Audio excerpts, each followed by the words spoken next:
must be hard to take in the 3 minutes before the end. Yeah. Yeah. Because it felt that your goalkeeper was probably the player of the match. Would you agree? Yeah. Obviously, I've just seen some of the footage of the contribution that Faye made.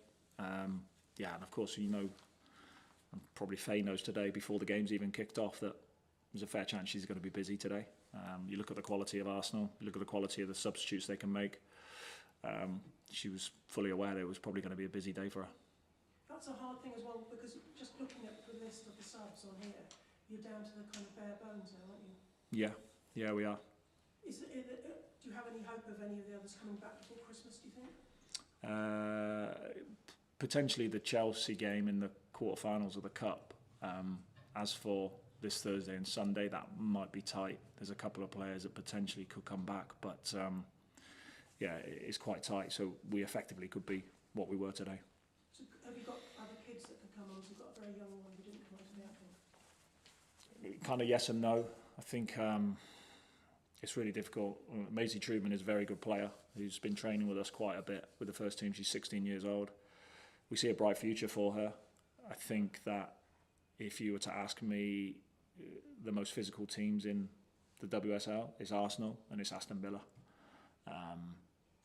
And that's not to say all the other ones aren't physical either, but yeah, we have to be cautious with that one. I think Sheffield United before the international break, I think Maisie could get some game time in that, but of course you just want to make sure that you're making it as safe as you possibly can for a player.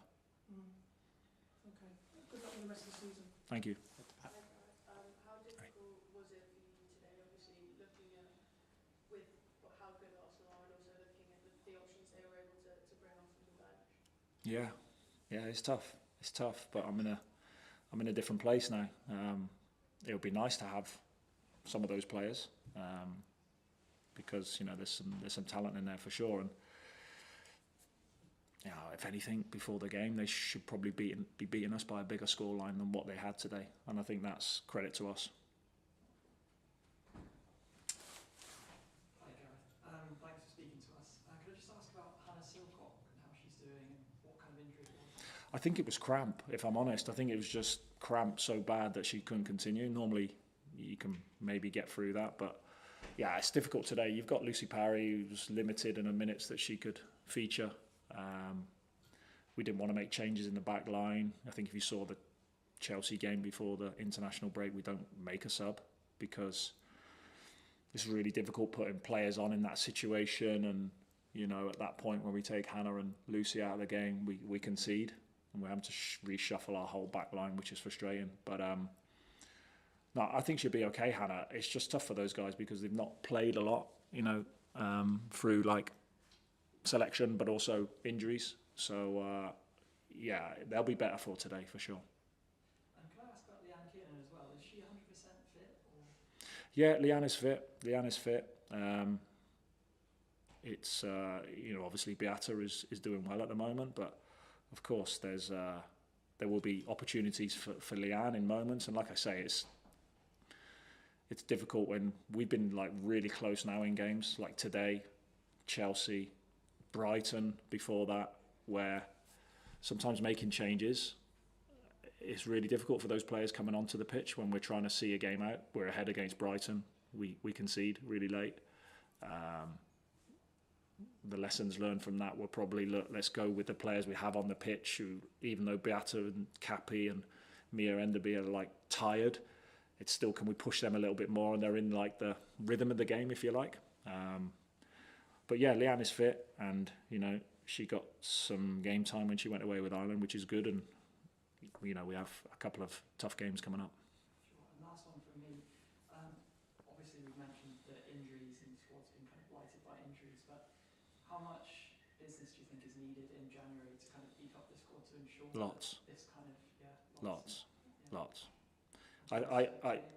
Lots before the injuries. Regardless of the injuries, you know, we need. You can see the WSL now. The levels have really improved, and look, it was difficult because we came in obviously really late in the window, and then we're trying to bring players at the 11th hour, which was really tough. So, and then again, January's not going to be easy either. You know, when you look at some of the teams, I look at some and think, particularly ones maybe in European competition who are struggling with injuries and need players, and we're trying to compete to bring better quality into the ranks. You spoke about, thanks for talking to us. You spoke about kind of holding Arsenal quite close and that being positive from yours. What kind of things do you think went well? What did you try to execute in getting close to Arsenal, and what elements of that went well?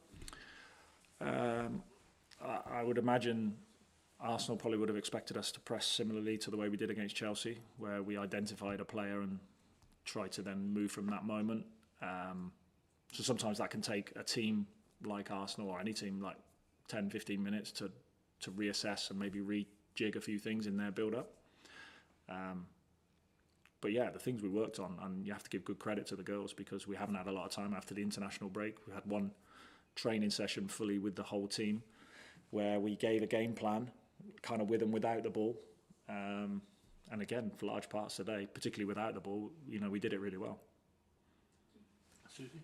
Hi, Gareth. Hi. Have you been given any assurances from the club over what you'll be able to do in January? No assurances, but you know, we have conversations, and yeah, of course, it's so difficult with players. Players don't want to move in January.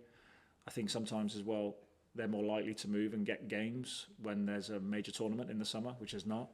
So yeah, you got a lot of ingredients that go into it that make it challenging.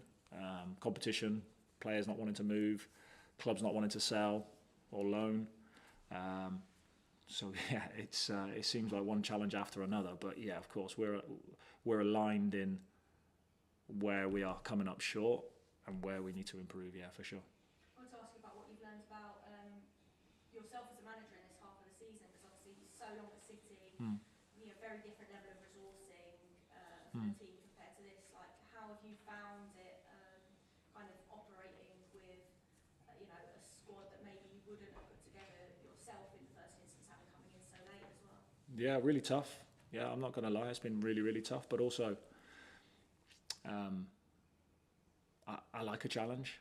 This is a real challenge, but I do like a challenge, and I have to say the girls are like top class to work with. They really are. They're really humble. They want to be coached.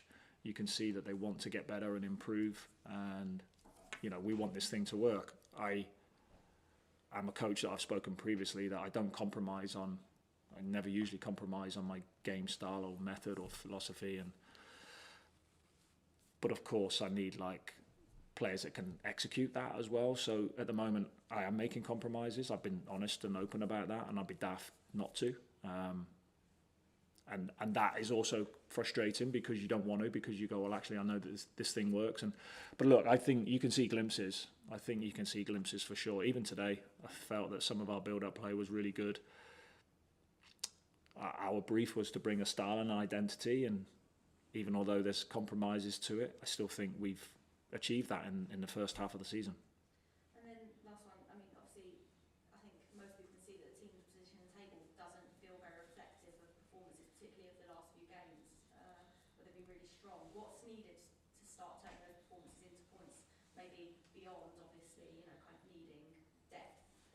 It's really hard, because I think, you know, in most of the areas, I think we're a lot fitter now than what we were.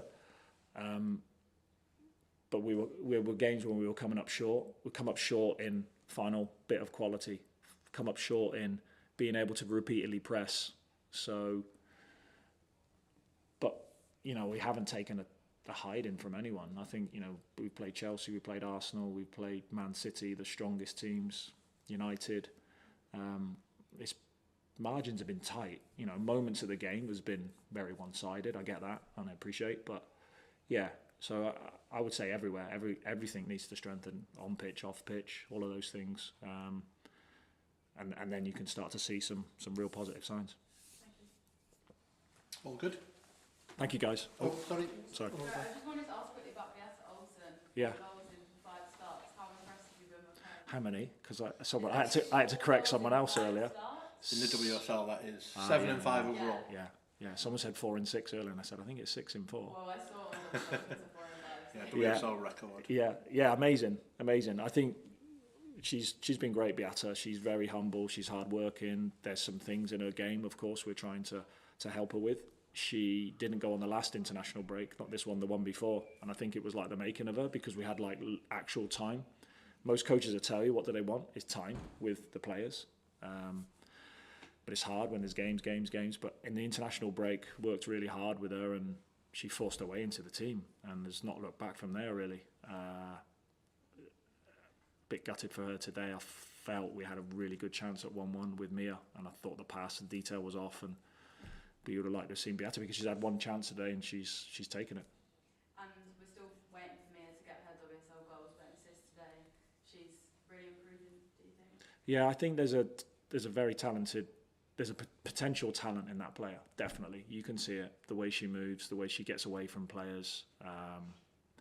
She's kind of one of those players that you'd struggle to really name her position. So in between the lines, she receives well.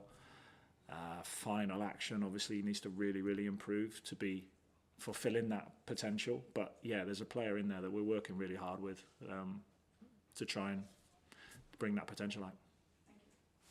Thanks, guys. Thanks, guys.